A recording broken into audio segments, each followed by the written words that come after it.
서울 외곽의 오래된 상가 건물 1층, 김정옥의 국밥집 문을 닫는 소리가 거리에 울렸습니다. 철커덕. 자물쇠가 채워지는 순간 하루의 무게가 그녀의 어깨 위로 고스란히 내려앉았습니다.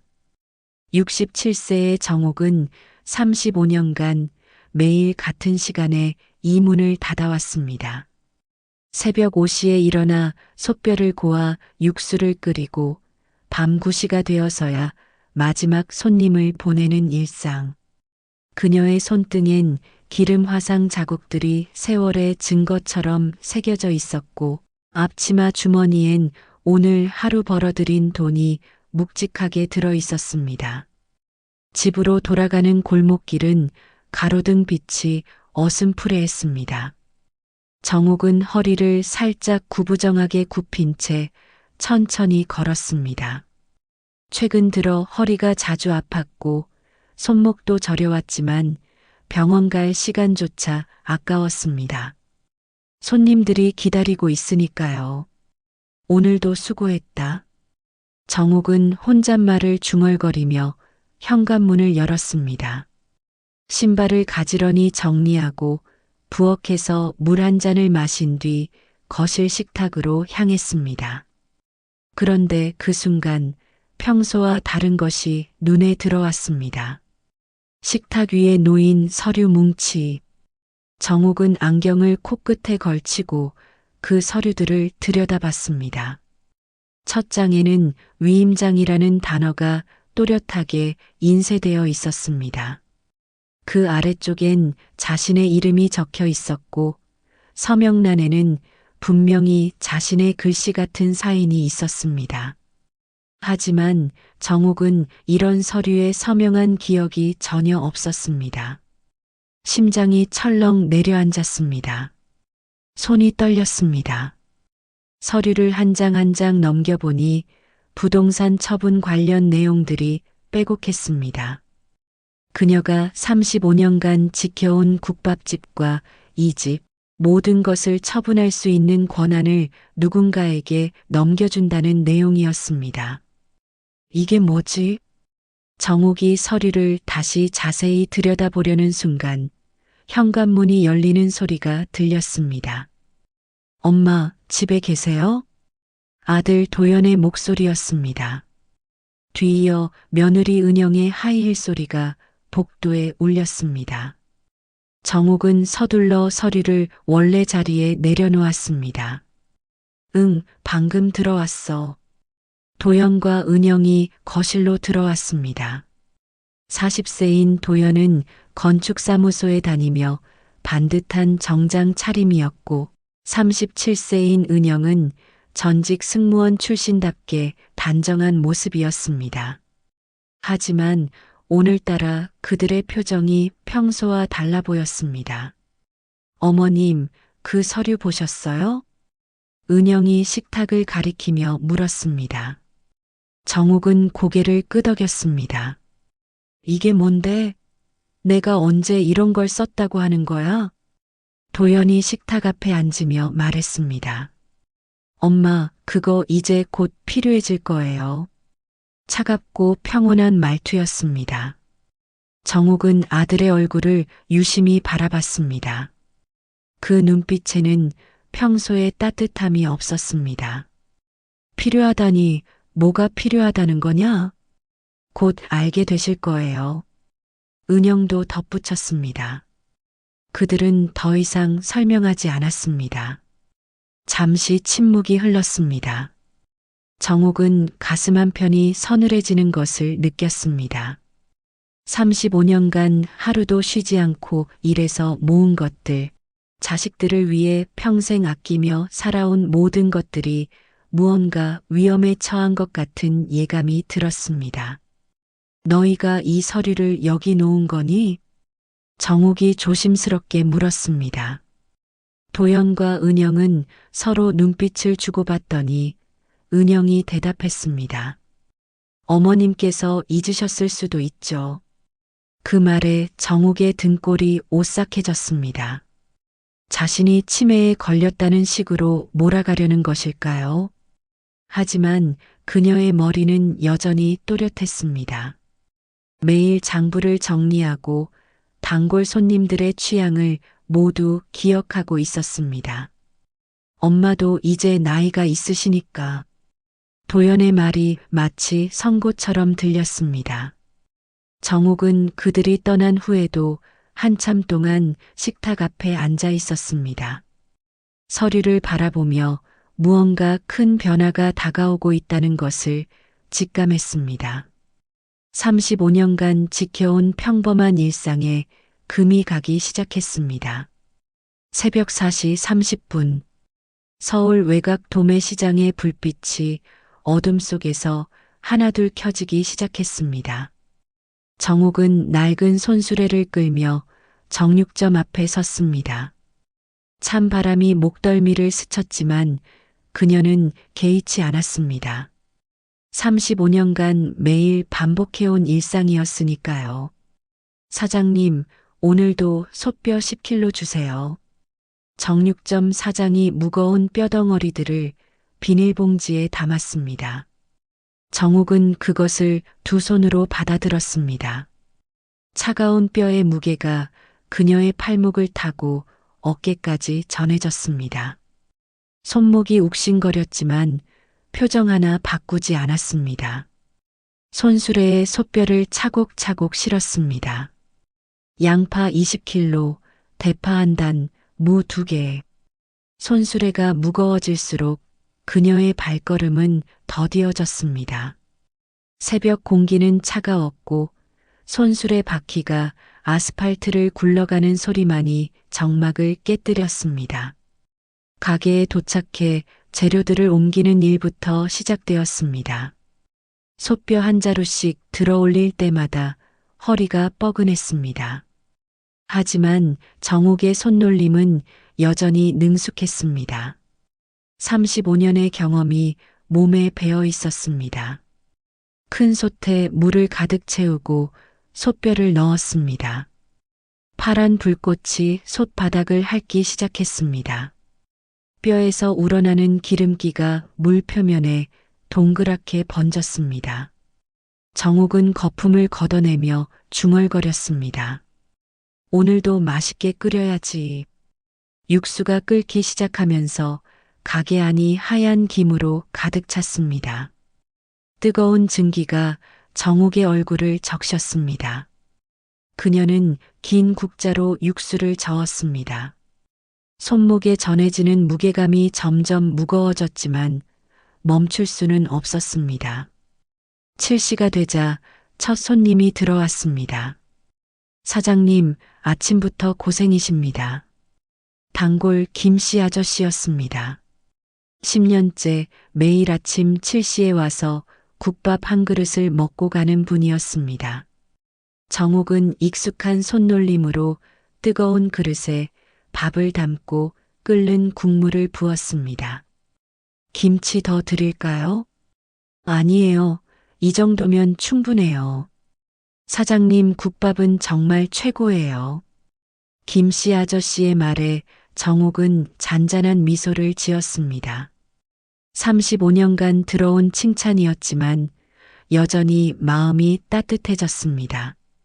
8시가 넘어서자 출근길 손님들이 하나둘 들어오기 시작했습니다. 정옥은 쉴 새 없이 움직였습니다. 뜨거운 그릇을 나르고 국물을 끓이고 김치를 썰었습니다. 앞치마는 이미 땀과 국물로 젖어 있었습니다. 사장님, 여기 국밥 2그릇이요. 네, 금방 나갑니다. 정옥의 대답 소리가 가게 안에 울렸습니다. 무거운 뚝배기를 들어 올릴 때마다 손목이 저렸지만 그녀는 아무렇지 않은 듯 웃으며 손님을 맞았습니다. 점심시간이 되자 가게는 완전히 북적였습니다. 좁은 홀 안에 손님들이 가득 앉아 국밥을 후루룩 넘겼습니다. 정옥은 주방과 홀을 쉴 새 없이 오갔습니다. 발바닥이 뜨거워지고 다리가 무거워졌지만 멈출 수 없었습니다. 사장님, 여기 국밥 맛이 정말 끝내줘요. 젊은 직장인이 엄지손가락을 치켜 세웠습니다. 30년 넘게 이 맛 그대로예요. 진짜 대단하세요. 단골 할머니도 맞장구 쳤습니다. 이런 말들이 정욱에게는 가장 큰 힘이 되었습니다. 아픈 몸을 이끌고 매일 새벽부터 일어나는 이유였습니다. 오후가 되어서야 잠시 숨을 돌릴 수 있었습니다. 정욱은 젖은 행주로 이마에 땀을 닦았습니다. 거울에 비친 자신의 모습을 보니 얼굴이 상기되어 있었습니다. 머리카락이 땀에 젖어 이마에 달라붙어 있었습니다. 가게는 조용해졌습니다. 오직 솥에서 끓는 육수 소리만이 들렸습니다. 보글보글, 보글보글. 35년간 들어온 소리였습니다.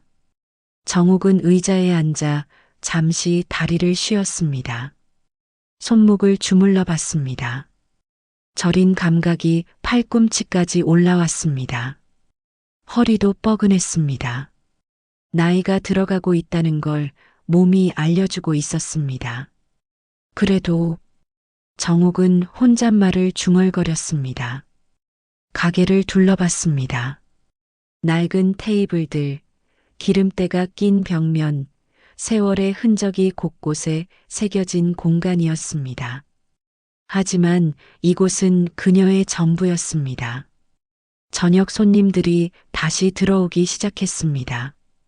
정욱은 의자에서 일어났습니다. 다시 뜨거운 국자를 들었습니다. 손목의 아픔은 여전했지만 손님들의 만족스러운 표정을 보면 그 모든 게 잊혀졌습니다. 사장님, 오늘도 맛있게 잘 먹었습니다. 마지막 손님이 나가며 인사했습니다. 정욱은 고개를 숙여 답례했습니다. 9시가 되어 문을 닫을 시간이었습니다. 정욱은 설거지를 하며 하루를 마무리했습니다. 뜨거운 물에 손을 담그니 손목의 아픔이 조금 누그러졌습니다. 거울 앞에서 앞치마를 벗으며 정욱은 자신의 손을 바라봤습니다. 거칠어진 손등, 화상 자국들, 35년의 세월이 새겨진 손이었습니다. 땀에 젖은 손이었지만 자랑스러운 손이었습니다. 그래도 내 삶은 괜찮다. 정욱은 작은 목소리로 중얼거렸습니다.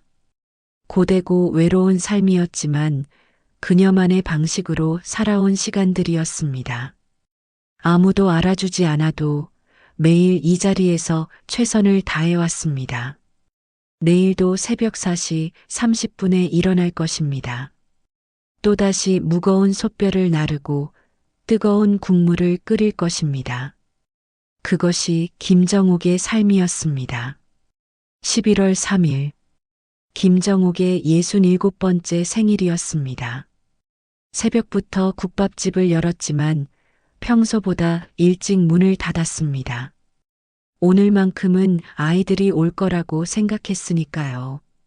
집으로 돌아와 부엌에서 미역을 불렸습니다. 생일이면 미역국을 끓이는 것이 그녀의 오랜 습관이었습니다. 찬물에 미역이 천천히 부풀어 올랐습니다.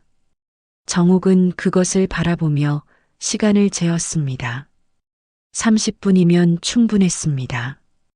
그 사이 집안을 정리했습니다. 먼지를 닦고 방석을 가지런히 놓고 아이들이 앉을 자리를 마련했습니다. 미역국이 끓기 시작했습니다. 보글보글, 보글보글. 국밥집에서 늘 듣던 소리와 같았지만 오늘은 왠지 더 외로워 들렸습니다. 정욱은 밥을 따로 지었습니다. 도연이 좋아하는 잡곡밥이었습니다. 지연이를 위해서는 나물도 몇 가지 무쳤습니다. 시계를 보니 오후 6시였습니다. 아이들이 올 시간이었습니다. 정욱은 앞치마를 벗고 단정한 옷으로 갈아입었습니다. 거울 앞에서 머리도 다시 빗었습니다. 67세 치고는 정정한 모습이었습니다. 식탁에 앉아 기다렸습니다. 미역국이 김을 내뿜고 있었습니다. 따뜻한 김이 그녀의 얼굴을 스쳤습니다. 핸드폰을 확인했습니다. 아무런 메시지가 없었습니다. 7시가 되었습니다. 아직 아무도 오지 않았습니다. 정욱은 국을 다시 끓였습니다. 식으면 안 되니까요. 아이들이 오면 따뜻한 국을 먹여야 했으니까요. 8시가 되었습니다. 현관문이 열리는 소리를 기다렸지만 들리지 않았습니다. 정욱은 미역국 냄비를 다시 불에 올렸습니다. 여전히 뜨거웠습니다. 여전히 맛있었습니다. 9시가 되었습니다. 정욱은 혼자 식탁에 앉았습니다. 그릇 하나만 꺼내 놓았습니다. 미역국을 떠서 자신의 그릇에 담았습니다. 차가워진 국물이었습니다. 첫 숟가락을 떠넣었습니다. 쓸쓸한 맛이었습니다. 67년 전 그녀를 낳아준 어머니도 이런 마음이었을까요? 혼자 미역국을 끓이며 딸을 그리워했을까요? 정욱은 천천히 국을 먹었습니다. 숟가락이 그릇에 닿는 소리만이 조용한 집안에 울렸습니다. 똑똑똑. 규칙적이고 쓸쓸한 소리였습니다. 핸드폰이 진동했습니다. 정욱은 황급히 화면을 확인했습니다. 문자 메시지였습니다. 도연에게서 온 것이었습니다.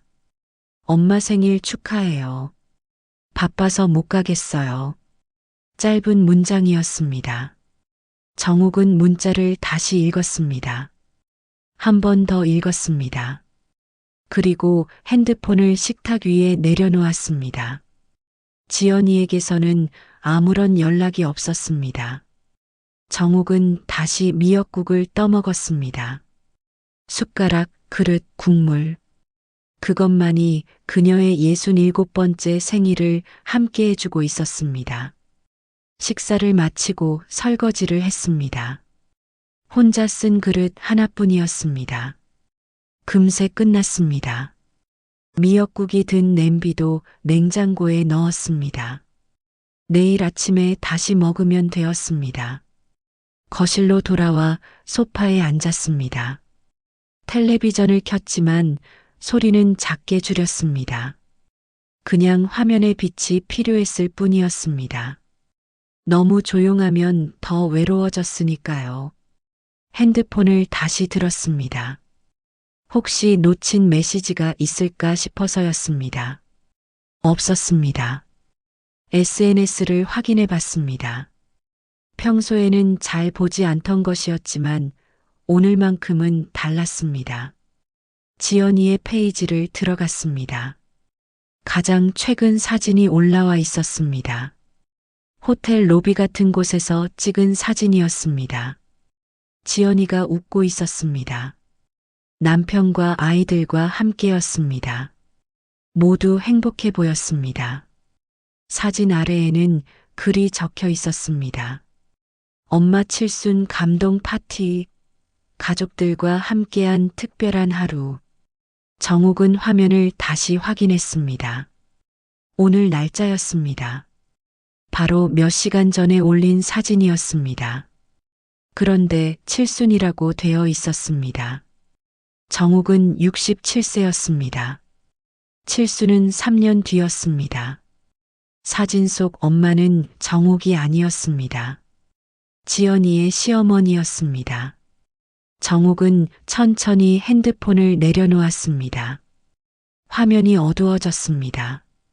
거실도 다시 어두워졌습니다. 텔레비전 화면만이 희미한 빛을 내고 있었습니다. 그제서야 이해했습니다. 아이들에게 오늘은 그냥 평범한 하루였습니다. 어머니의 생일이 아니라 그냥 11월 3일일 뿐이었습니다.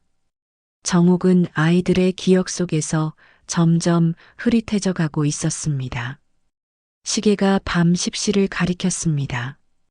정욱은 소파에서 일어났습니다. 부엌으로 가서 미역국 냄비를 다시 꺼냈습니다.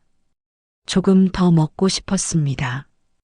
혼자만의 생일 파티를 조금 더 이어가고 싶었습니다. 국을 데우는 동안 창밖을 바라봤습니다. 다른 집들에는 불이 켜져 있었습니다. 가족들이 모여 저녁을 먹고 있을 것입니다. 아이들 웃음소리가 들릴 것입니다. 그런 소리들이 정욱에게는 멀게만 느껴졌습니다. 다시 식탁에 앉았습니다. 두 번째 미역국이었습니다. 여전히 맛있었습니다.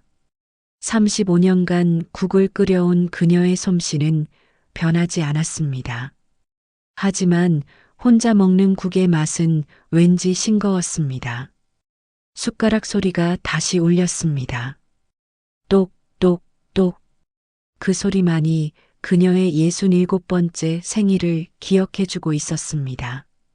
정욱은 눈물을 흘리지 않았습니다. 대신 조용히 국을 먹어 내려갔습니다. 마지막 한 숟가락까지 다 먹었습니다. 그릇이 비어 있었습니다. 생일이 끝나가고 있었습니다. 정욱은 그릇을 씻으며 생각했습니다. 내년에도 혼자 미역국을 끓일 것 같았습니다. 아니, 아이들이 기억해 줄까요? 아니면 영영 잊혀질까요? 설거지를 마치고 불을 껐습니다. 집이 어두워졌습니다. 정욱은 침실로 향했습니다. 67번째 생일이 조용히 지나가고 있었습니다. 아무도 모르게, 아무도 기억하지 않은 채로 침대에 누우며 정욱은 천장을 바라봤습니다. 어둠 속에서 오늘 하루를 되돌아봤습니다. 미역국을 끓이고 기다리고 혼자 먹었던 시간들, 그 모든 것이 이제는 기억 속으로 사라져갈 것입니다. 하지만 괜찮았습니다. 적어도 자신은 자신의 생일을 기억하고 있었으니까요. 67년 전 이 세상에 태어난 그날을 스스로는 잊지 않을 것이었습니다. 생일이 지나고 사흘 뒤 정욱은 평소처럼 국밥집에서 하루를 마무리하고 집으로 돌아왔습니다. 저녁 7시가 조금 넘은 시간이었습니다. 현관문을 열자마자 익숙한 목소리가 들려왔습니다. 엄마, 집에 오셨어요? 도연의 목소리였습니다. 거실에서는 은영의 웃음소리도 들렸습니다. 정욱은 신발을 벗으며 대답했습니다. 응, 왔어. 언제 왔니? 조금 전에 왔어요. 정욱이 거실로 들어서자 도연과 은영이 소파에 나란히 앉아 있었습니다. 은영은 손에 작은 스프레이를 들고 있었습니다. 향수였습니다. 그녀는 정욱이 들어오는 순간 공중에 향수를 뿌렸습니다. 푸시시, 달콤한 향이 공기 중에 퍼졌습니다. 은영아, 그게 뭐니? 아, 이거요? 방향제예요. 요즘 집안 냄새가 좀. 은영은 말끝을 흐렸습니다. 하지만 정욱은 알 수 있었습니다. 국밥집 냄새를 말하는 것이었습니다. 35년간 몸에 밴 육수 냄새, 기름 냄새를 지우려는 것이었습니다. 냄새가 어때서? 정욱이 조심스럽게 물었습니다. 은영은 코를 살짝 찡긋하며 대답했습니다. 어머님, 솔직히 말씀드리면 국밥집 냄새가 너무 심해요. 은영의 손이 코 쪽으로 향했습니다. 냄새를 막으려는 듯한 제스처였습니다. 그 모습을 본 정욱의 가슴이 철렁 내려앉았습니다. 그래서 애들도 못 데려와요. 아이들이 냄새 때문에 어지럽다고 하거든요. 은영이 덧붙였습니다. 정욱은 자신의 옷을 내려다봤습니다. 깨끗하게 빨아입은 옷이었지만 아마도 국밥집 냄새가 배어 있을 것이었습니다. 35년간 그 냄새와 함께 살아왔던 그녀에게는 느껴지지 않았지만요. 그렇구나. 정욱이 작은 목소리로 중얼거렸습니다. 도연이 입을 열었습니다. 엄마, 사실 오늘 온 이유가 있어요. 무슨 이유? 엄마도 이제 나이가 있으시잖아요. 혼자 사시기 힘드실 텐데. 도연의 말투는 정중했지만 어딘가 냉정했습니다. 정옥은 소파 맞은편 의자에 앉았습니다. 무슨 소리야? 나 아직 멀쩡해. 그렇긴 하지만요. 요즘 어머님 허리도 아프시고 손목도 아프시잖아요. 은영이 맞장구 쳤습니다. 정옥은 언제 자신이 그런 말을 했나 기억을 더듬어 봤습니다. 몇 번 힘들다고 푸념한 적이 있었나요? 그리고 국밥집도 이제 정리하실 때가 됐죠. 은영의 말에 정옥이 놀라 고개를 들었습니다. 정리한다니? 왜? 어머님 나이에 그런 힘든 일을 계속 하시는 건 무리예요. 보시기에도 안쓰럽고요. 도연이 설명했습니다. 하지만 정옥에게는 설명이 아니라 선고처럼 들렸습니다. 나는 아직 일할 수 있어. 손님들도 많고. 어머님, 그게 문제가 아니에요. 은영이 다시 향수를 뿌리며 말했습니다. 향수 냄새가 더 진해졌습니다. 마치 정옥의 존재 자체를 지우려는 것 같았습니다. 그럼 뭐가 문제라는 거야? 정옥의 목소리에 약간의 날이 서기 시작했습니다. 도연과 은영이 시선을 주고받았습니다. 엄마, 이제 요양원 가시는 게 어떨까요? 도연이 조심스럽게 말했습니다. 요양원이라는 단어에 정옥이 벌떡 일어났습니다. 요양원? 내가 왜 요양원에 가야 해? 어머님, 요즘 요양원 시설이 정말 좋아졌어요. 친구들도 많이 사귀실 수 있고, 은영이 달래듯 말했습니다. 하지만 정옥은 달래지지 않았습니다. 나는 집에서 살 거야. 내 집에서. 엄마, 혼자 사시기 힘드시잖아요. 우리도 자주 못 와드리고. 도연이 변명하듯 말했습니다. 정옥은 웃음이 나왔습니다. 자주 못 온다니. 생일에도 오지 않았으면서 너희가 자주 와서 뭘 해주겠다는 거야? 정옥의 반문에 도연이 당황했습니다. 그게 그런 뜻이 아니라. 어머님 진정하세요. 은영이 나섰습니다. 그리고 또다시 향수를 뿌렸습니다. 이번에는 정옥을 향해 직접 뿌리는 것 같았습니다. 그만 뿌려. 정옥이 소리쳤습니다. 은영이 깜짝 놀라 향수를 내려놓았습니다. 어머님, 왜 그러세요? 내 냄새가 그렇게 싫어? 내가 그렇게 더러워?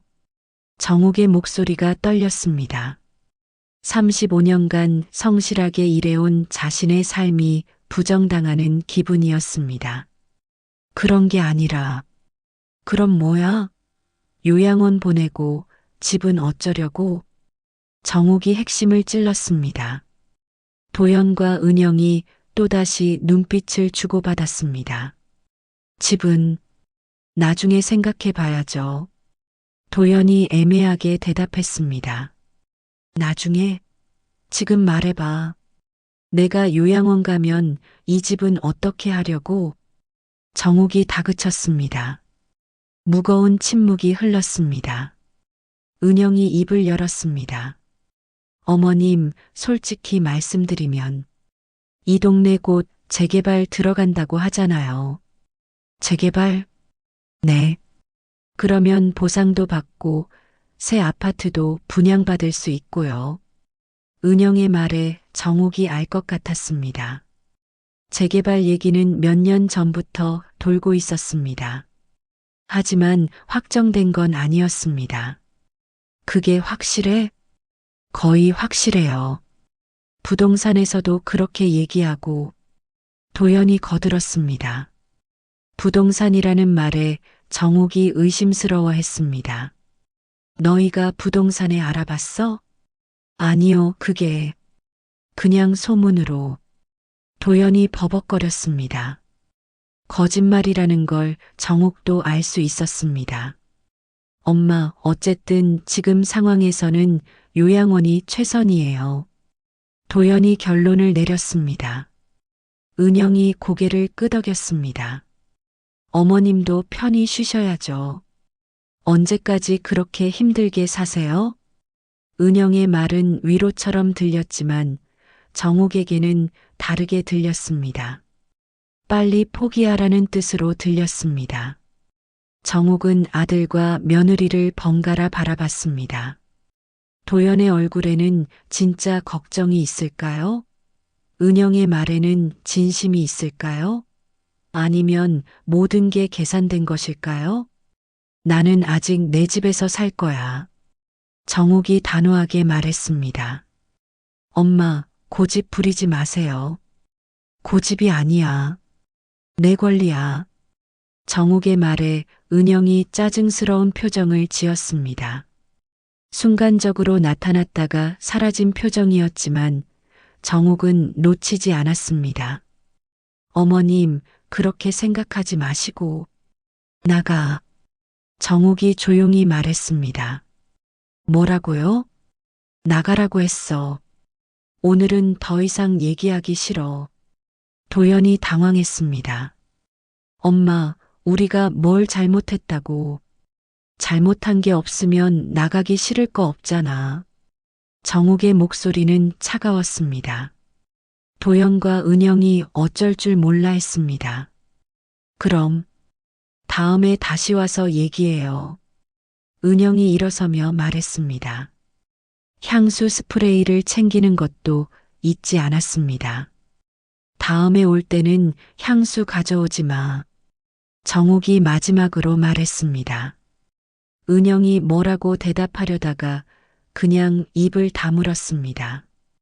도연과 은영이 나간 후 정옥은 한참 동안 소파에 앉아 있었습니다. 거실에는 여전히 향수 냄새가 남아 있었습니다. 달콤하지만 역겨운 냄새였습니다. 정옥은 창문을 열었습니다. 바람이 들어와 향수 냄새를 날려보냈습니다. 대신 국밥집에서 가져온 익숙한 냄새가 다시 돌아왔습니다. 정옥에게는 그 냄새가 더 편했습니다. 그게 자신의 냄새였으니까요. 하지만 마음 한구석이 불안했습니다. 아이들의 말 중에 진짜 걱정도 있었을까요? 아니면 모든 게 다른 속셈이었을까요? 정옥은 확신할 수 없었습니다. 그리고 그것이 더 무서웠습니다. 다음 날 아침 정옥은 평소보다 일찍 국밥집에 나갔습니다. 새벽 공기가 차가웠지만 머리가 맑아지는 기분이었습니다. 어젯밤 아이들과의 대화가 계속 머릿속을 맴돌았습니다. 가게 문을 열고 들어서는데 맞은편 부동산 중개사무소에서 한 남자가 나왔습니다. 정장을 입은 40대 중반의 남자였습니다. 그는 정옥의 가게를 유심히 바라봤습니다. 사장님, 안녕하세요. 남자가 다가와 인사했습니다. 정옥은 경계심을 갖고 대답했습니다. 네, 안녕하세요. 저 맞은편 부동산 하는 박대수라고 합니다. 혹시 시간 되실 때 한번 뵙고 싶은데요. 박대수라는 남자의 눈빛이 예사롭지 않았습니다. 마치 정옥의 가게를 평가하는 듯한 시선이었습니다. 무슨 일로요? 아, 이 일대 재개발 관련해서 상담드릴 게 있어서요. 재개발이라는 단어에 정옥이 움찔했습니다. 어제 도연과 은영이 했던 말이 떠올랐습니다. 재개발이 확정된 건가요? 아직 확정은 아니지만 거의 확실해요. 조합 구성도 거의 끝났고요. 박대수가 의미심장하게 웃었습니다. 그럼 나중에 얘기하죠. 정옥이 자리를 피하려 했지만 박대수가 막았습니다. 사장님, 중요한 얘기예요. 미리 준비 안 하시면 손해 보실 수 있어요. 무슨 손해요? 보상금이 생각보다 많아요. 그런데 준비를 제대로 안 하시면 박대수가 말끝을 흐렸습니다. 정옥은 그의 말을 더 이상 듣고 싶지 않았습니다. 나중에 시간 될 때 얘기하겠습니다. 정옥이 가게 안으로 들어가며 문을 닫았습니다. 박대수는 아쉬운 표정으로 돌아갔습니다. 오전 내내 정옥의 마음은 무거웠습니다. 재개발, 보상금, 요양원, 모든 게 연결되어 있는 것 같았습니다. 점심시간이 되어서야 단골 김씨 아저씨가 들어왔습니다. 사장님, 무슨 걱정 있으세요? 표정이 안 좋으시네요. 김씨 아저씨가 걱정스럽게 물었습니다. 정욱은 고민 끝에 입을 열었습니다. 아저씨, 혹시 재개발 얘기 들으셨어요? 아, 그거요? 벌써 몇 년째 나오는 얘기인데. 근데 요즘 좀 구체화되고 있다는 소문이 있긴 해요. 김씨 아저씨가 국물을 한 숟가락 뜨며 말했습니다. 그러면 정말 재개발이 되는 건가요? 글쎄요. 확실한 건 모르겠어요. 근데 사장님, 혹시 부동산 브로커들이 자주 와요? 오늘 아침에도 한 명 왔었어요. 그럼 조심하세요. 요즘 그런 사람들이 어르신들 상대로 이상한 계약 맺게 하는 경우가 많다던데요. 김씨 아저씨의 말에 정욱이 긴장했습니다. 이상한 계약이요? 네. 나중에 재개발되면 보상받을 권리를 미리 넘기게 하는 거죠. 물론 당장 돈은 주면서요. 정욱은 어제 집에서 본 위임장이 떠올랐습니다. 혹시 그것과 관련이 있을까요? 오후 3시쯤 예상했던 일이 벌어졌습니다. 지연이가 가게로 들어왔습니다. 정욱의 둘째 딸 지연이는 보험회사에서 영업일을 하고 있었습니다. 평소에는 가게에 거의 오지 않던 그녀가 온 것이 의외였습니다. 엄마, 바쁘세요? 아니야, 한가해. 앉아. 지연이가 구석 자리에 앉았습니다. 주변을 둘러보는 그녀의 시선이 어딘가 불편해 보였습니다. 엄마, 어제 오빠네가 왔었죠? 왔었지. 너도 얘기 들었나? 네. 오빠가 전화로 얘기해 줬어요. 지연이가 직설적으로 말했습니다. 정욱은 차를 한 잔 끓여서 내놓았습니다. 뭘 얘기했는데? 요양원 얘기요. 엄마, 진짜 고려해 보셔야 할 것 같아요. 지연이의 말투는 도연보다 더 직접적이었습니다. 너도 그런 생각이야? 엄마 나이에 이런 힘든 일 하시는 거 보기 안쓰러워요. 보기 안쓰럽다는 말이 정욱에게는 거슬렸습니다. 안쓰럽긴 뭐가 안 쑥 넣어. 나 아직 건강해.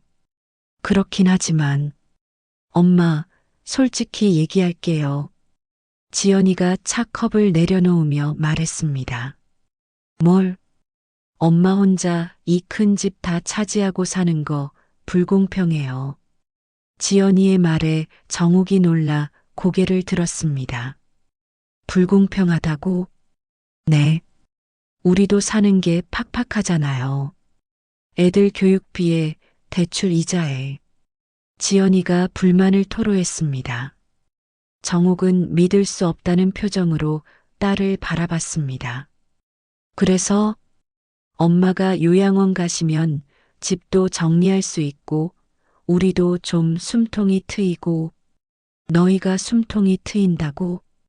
정욱의 목소리가 차가워졌습니다. 엄마, 나쁜 뜻으로 하는 말이 아니에요. 그럼 무슨 뜻으로 하는 말이야? 우리도 엄마 자식이잖아요. 권리가 있죠. 권리라는 말에 정욱이 웃음이 나왔습니다. 권리? 무슨 권리? 상속받을 권리요. 지연이가 대놓고 말했습니다. 정욱은 잠시 말을 잃었습니다. 내가 죽지도 않았는데 벌써 상속 얘기를 해? 엄마, 그런 뜻이 아니라. 그럼 무슨 뜻이야? 내가 얼른 죽어서 너희가 유산 받았으면 좋겠다는 뜻 아니야? 정욱의 목소리가 높아졌습니다. 다른 손님들이 쳐다봤습니다.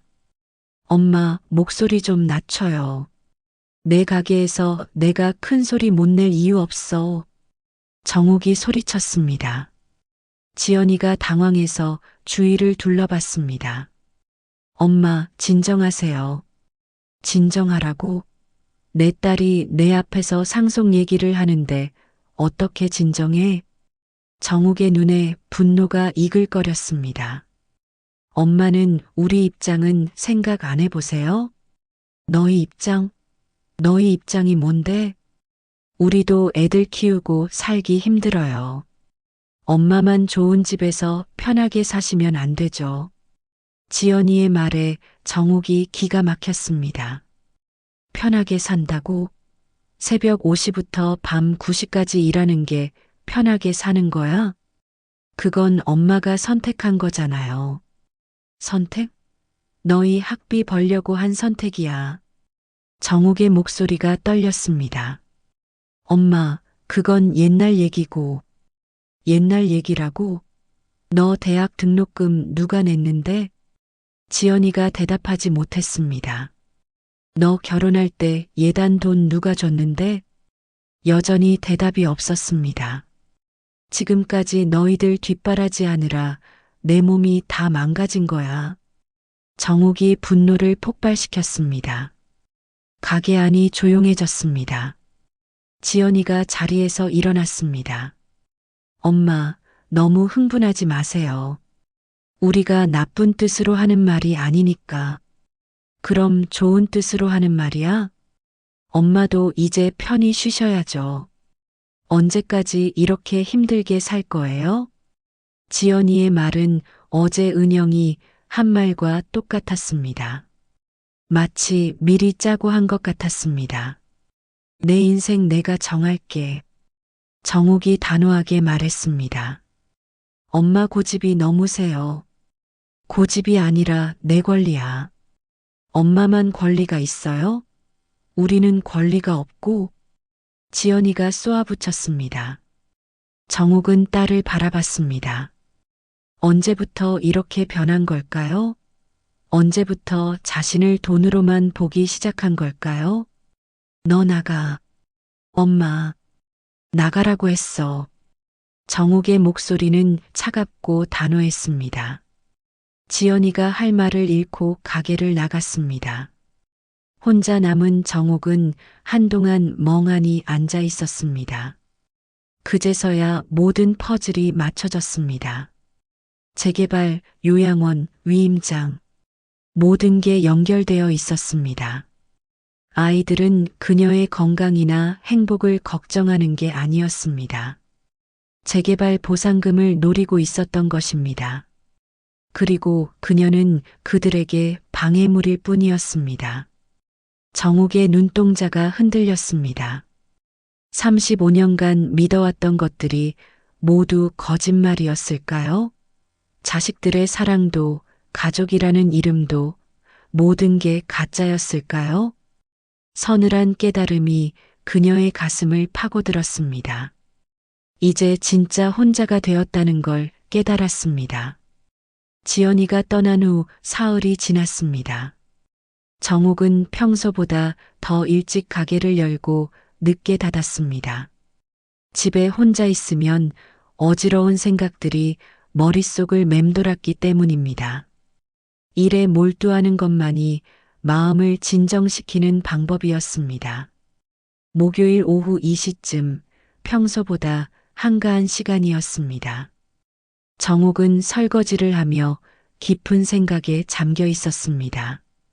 재개발, 위임장, 아이들의 변한 모습, 모든 것이 복잡하게 얽혀 있었습니다. 가게 문이 열리는 소리가 들렸습니다. 뒤돌아보니 단골 최만호 씨가 들어오고 있었습니다. 69세인 최만호 씨는 10년 넘게 이 가게를 다닌 단골이었습니다. 은퇴한 판사 출신이라는 얘기를 들은 적이 있었지만 평소에는 조용하고 점잖은 분이었습니다. 사모님, 안녕하세요. 최만호 씨의 인사는 언제나 정중했습니다. 그는 구석 자리에 앉으며 평소와 다른 표정을 지었습니다. 뭔가 심각해 보였습니다. 어서 오세요. 국밥 드릴까요? 정욱이 물었습니다.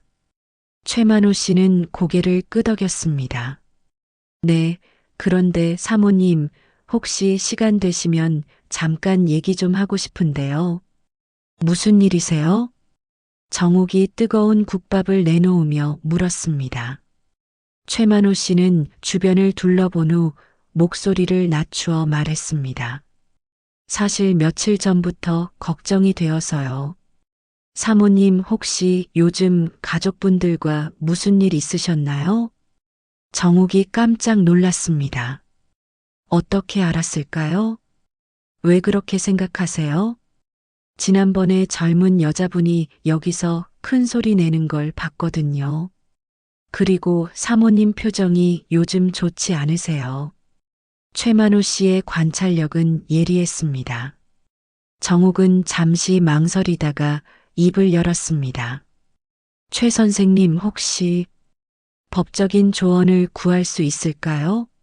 물론입니다. 무슨 일인지 말씀해 보세요.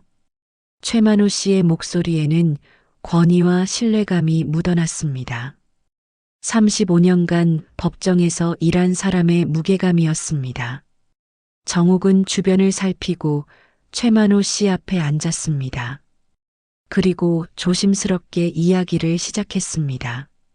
집에서 발견한 위임장, 아이들의 요양원 제안, 재개발 얘기, 그리고 며칠 전 지연이와의 다툼까지 최만호 씨는 정욱의 말을 끝까지 들었습니다.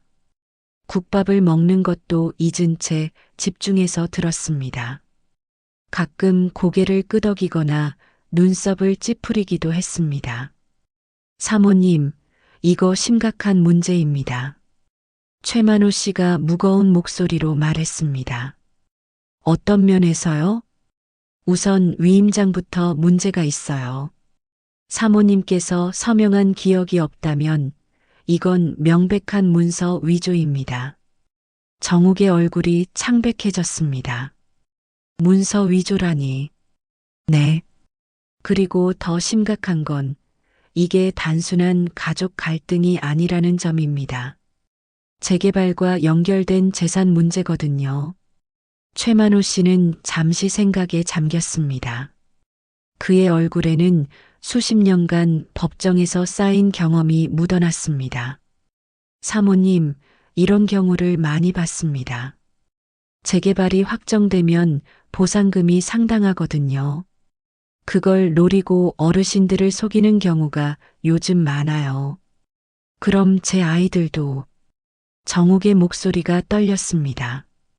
자식들이 자신을 속이고 있다는 사실을 인정하고 싶지 않았습니다. 사모님 힘드시겠지만 현실을 직시하셔야 합니다. 가족이라는 이름으로 행해지는 사기가 가장 악질적이에요. 최만호 씨의 말은 차가웠지만 진실이었습니다. 그럼 어떻게 해야 하죠? 우선 증거를 모으셔야 합니다. 최만호 씨가 가방에서 작은 녹음기를 꺼내 놓았습니다. 이걸 쓰세요. 앞으로 가족들과 대화할 때는 모두 녹음하시고요. 녹음을요? 네. 그리고 위조된 서류들도 모두 보관하세요. 나중에 법적 대응할 때 필요합니다.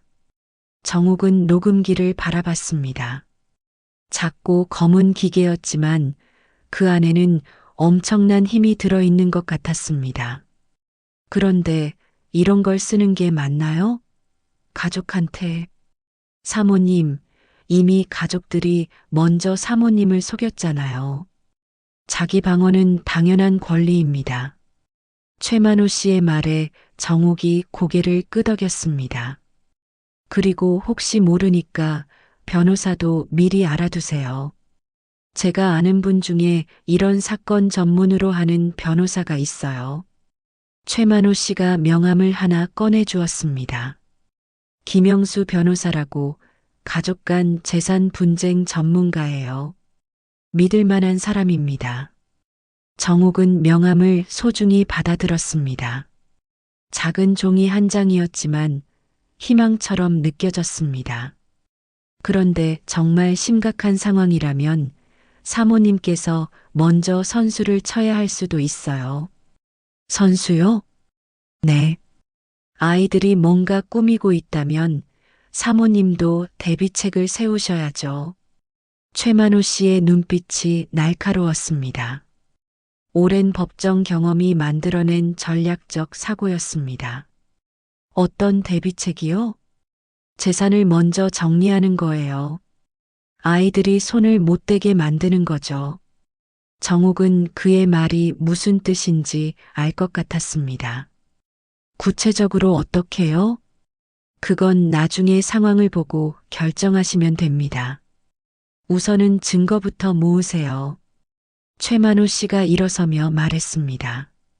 국밥을 다 먹지도 못했지만 신경 쓰지 않는 것 같았습니다. 사모님, 혼자 끙끙 앓지 마시고 언제든 도움 필요하시면 연락하세요. 정말 감사합니다. 정옥이 깊이 고개를 숙였습니다. 아, 그리고 한 가지 더. 최만호 씨가 문 앞에서 돌아서며 말했습니다. 부동산 브로커들 조심하세요. 아마 앞으로 더 자주 나타날 거예요. 네, 알겠습니다. 최만호 씨가 떠난 후 정옥은 한동안 녹음기를 바라봤습니다. 작은 기계였지만 그 안에는 그녀를 지킬 수 있는 힘이 들어 있었습니다. 저녁이 되어 마지막 손님을 보낸 후 정옥은 가게 문을 잠그고 집으로 돌아갔습니다. 평소보다 마음이 가벼웠습니다.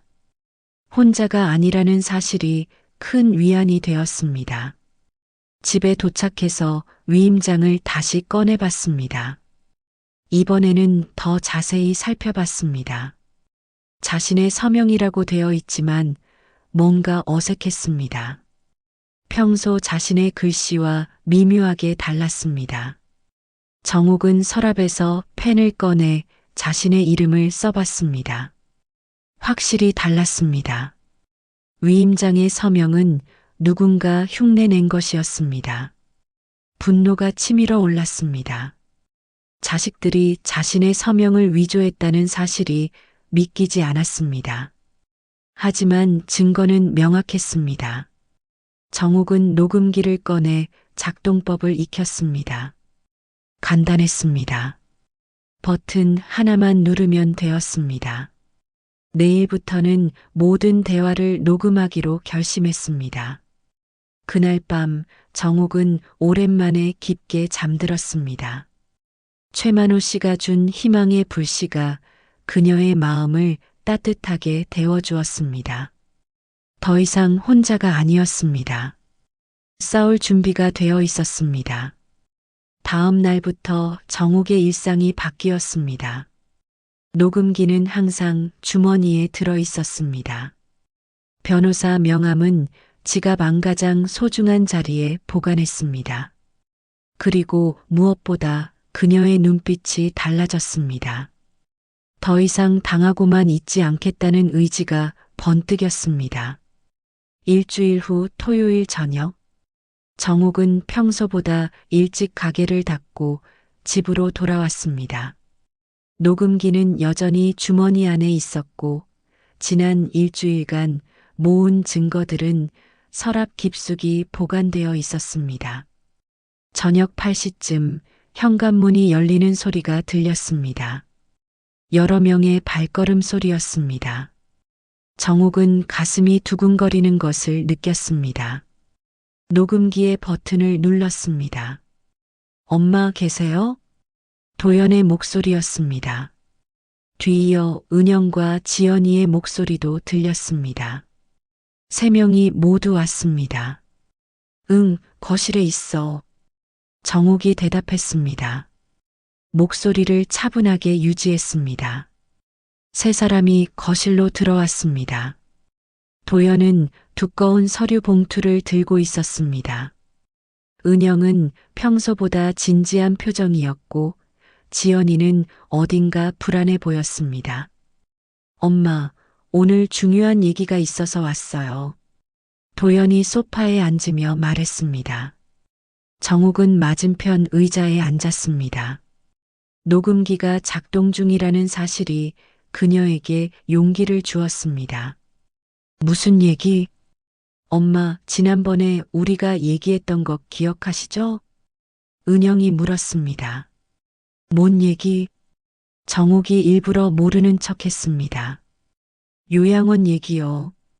그리고 집 정리하는 얘기. 지연이가 답답하다는 듯 말했습니다. 아, 그 얘기. 엄마, 우리가 알아보니까 정말 좋은 요양원이 있어요. 도연이 서류 봉투에서 팜플릿을 꺼내 놓았습니다. 고급스러운 요양원 소개서였습니다. 여기 시설도 좋고 프로그램도 다양하고 은영이 팜플릿을 펼쳐 보이며 설명했습니다. 하지만 정욱은 관심이 없었습니다. 나는 집에서 살겠다고 했잖아. 엄마, 그런데 문제가 있어요. 도연이 심각한 표정으로 말했습니다. 무슨 문제? 재개발이 확정됐어요. 이제 정말 집을 비워야 해요. 도연의 말에 정욱이 놀라는 척했습니다. 정말? 네. 그래서 어쩔 수 없이 집을 정리해야 하거든요. 지연이가 거들었습니다. 그런데 엄마, 문제가 하나 더 있어요. 은영이 조심스럽게 말했습니다. 뭔데? 보상금을 받으려면 서류가 필요한데 엄마께서 깜빡하신 것 같아요. 도연이 서류 봉투에서 위임장을 꺼냈습니다. 정욱이 집에서 봤던 바로 그 위임장이었습니다. 이게 뭐야? 정욱이 모르는 척 물었습니다. 엄마, 기억 안 나세요? 지난달에 서명해 주셨잖아요. 도연이 말했습니다. 정욱의 가슴이 뛰었습니다. 거짓말을 하고 있었습니다. 내가 언제? 엄마, 분명히 기억하실 텐데. 은영이 애매하게 말했습니다. 나는 그런 거 서명한 적 없어. 정욱이 단호하게 말했습니다. 세 사람이 서로 눈빛을 주고받았습니다. 당황하고 있었습니다. 엄마, 혹시 깜빡하신 거 아니에요? 지연이가 물었습니다. 깜빡? 내가 뭘 깜빡했다고? 나이가 있으시니까. 은영이 조심스럽게 말을 꺼냈습니다. 나이가 있으면 기억력이 나빠진다는 거야? 정욱의 목소리에 날이 서기 시작했습니다. 그런 뜻이 아니라. 그럼 무슨 뜻이야? 내가 치매에 걸렸다는 거야? 엄마, 진정하세요. 도연이 달래려 했습니다. 진정? 내 자식들이 나를 치매 환자 취급하는데 어떻게 진정해? 정욱이 소리쳤습니다. 엄마, 그런 게 아니라 서명을 하셨는데 기억을 못 하시는 것 같아서. 거짓말. 정욱이 벌떡 일어났습니다. 거짓말이라니요? 은영이 당황했습니다. 응, 거짓말이야. 나는 그런 거 서명한 적 없어. 정욱의 목소리가 거실에 울렸습니다. 엄마, 여기 서명이 있잖아요. 도연이 위임장을 들어보였습니다. 그건 가짜야. 가짜라니요? 지연이가 놀라 물었습니다. 응, 누군가 내 서명을 흉내낸 거야. 정욱이 확신에 찬 목소리로 말했습니다. 세 사람의 얼굴이 사색이 되었습니다. 계획이 틀어지고 있었습니다. 엄마, 그럴 리가 없다고? 그럼 이건 뭐야? 정욱이 서랍으로 가서 봉투를 꺼냈습니다. 두꺼운 봉투였습니다. 이게 뭔데요? 은영이 불안한 목소리로 물었습니다. 정욱이 봉투를 탁자 위에 털어놓았습니다. 여러 장의 서류가 쏟아져 나왔습니다. 변호사 확인서. 정욱이 첫 번째 서류를 들어보였습니다. 뭐라고요? 도연이 떨리는 목소리로 물었습니다. 내 서명이 위조되었다는 변호사 확인서야. 두 번째 서류를 들어보였습니다. 그리고 이건 부동산 등기부등본. 주인 동의 없이는 처분 불가라고 되어 있어. 세 번째 서류를 들어보였습니다. 이건 녹음 파일 보관 증명서. 세 사람이 얼어붙었습니다. 녹음 파일? 지연이가 떨리는 목소리로 물었습니다. 응. 지난 일주일간 너희와 나눈 모든 대화를 녹음했어. 정욱이 주머니에서 녹음기를 꺼내 보였습니다. 그럴 수는. 은영이 말을 잇지 못했습니다. 재개발 보상금 얘기, 상속 얘기, 내가 방해된다는 얘기, 다 녹음되어 있어. 정욱의 목소리는 차가웠습니다. 도연이 털썩 소파에 주저앉았습니다. 은영은 입을 다물고 있었습니다. 지연이는 창백해진 얼굴로 정욱을 바라봤습니다. 엄마, 우리가 뭐라고 변명할 거야? 정욱이 다그쳤습니다. 우리는 정말 엄마를 위해서, 나를 위해서 요양원에 보내는 게 나를 위한 거야? 그런 게 아니라. 그럼 뭐야? 재개발 보상금을 혼자 먹기 위해서 아니야? 정욱의 말에 세 사람이 모두 침묵했습니다. 대답해봐. 정욱이 소리쳤습니다. 엄마, 미안해요. 도연이 작은 목소리로 말했습니다. 미안하다고? 미안하다고 끝이야? 우리도 어쩔 수 없었어요. 애들 교육비에 대출에. 지연이가 변명했습니다. 그래서 엄마를 속인 거야? 속인 게 아니라. 그럼 뭐야? 내 서명을 위조한 게 속인 게 아니야? 은영이 입을 열었습니다. 어머님, 우리도 생각해 보세요. 어머님 혼자 이 큰 보상금을 다 가지시는 게 내 돈이야. 내 집이고 내 가게야. 정욱이 분노했습니다. 하지만 우리도 가족이잖아요. 가족? 가족이 가족을 속여? 정욱의 눈에 눈물이 맺혔습니다. 분노의 눈물이었습니다. 이제 끝났어. 정욱이 조용히 말했습니다. 뭐가 끝났다는 거예요? 도연이 물었습니다. 너희와 나 사이. 이제 끝이야. 정욱이 마지막 서류를 꺼냈습니다. 이게 뭔데요? 집 매매 계약서야. 세 사람이 동시에 일어났습니다. 집을 팔았다고요? 응. 어제 계약했어. 다음 주에 잔금 받고 이사해. 어디로요? 그건 너희가 알 필요 없어. 정욱의 목소리는 단호했습니다. 엄마, 그럴 수는 없어요. 지연이가 소리쳤습니다. 왜 없어? 내 집인데. 우리 몫은요? 뭐? 무슨 몫? 정욱이 냉소했습니다. 상속 몫이요. 상속은 내가 죽어야 받는 거야. 나 아직 안 죽었어. 은영이 절망적인 표정으로 말했습니다. 어머님, 다시 생각해 주세요. 생각 끝났어. 나가. 엄마, 나가라고 했어. 정욱이 현관문을 가리켰습니다. 세 사람이 어쩔 수 없이 일어났습니다. 도연이 마지막으로 돌아서며 말했습니다. 엄마, 우리가 잘못했어요. 용서해 주세요. 용서? 35년간 키워준 게 이런 배신을 당하기 위해서였나? 정욱의 목소리가 떨렸습니다. 엄마, 우리도 힘들어서. 힘들면 떳떳하게 도움을 청했어야지. 왜 속이고 거짓말했어? 더 이상 할 말이 없었습니다. 세 사람이 문 앞에 섰습니다. 은영이 마지막으로 말했습니다. 어머님, 그래도 혈육인데. 혈육? 혈육이 혈육에게 이런 짓을 해? 정욱이 문을 열어주었습니다. 다시는 오지 마. 나는 이제 너희 엄마가 아니야. 세 사람이 나간 후 정욱은 문을 잠갔습니다.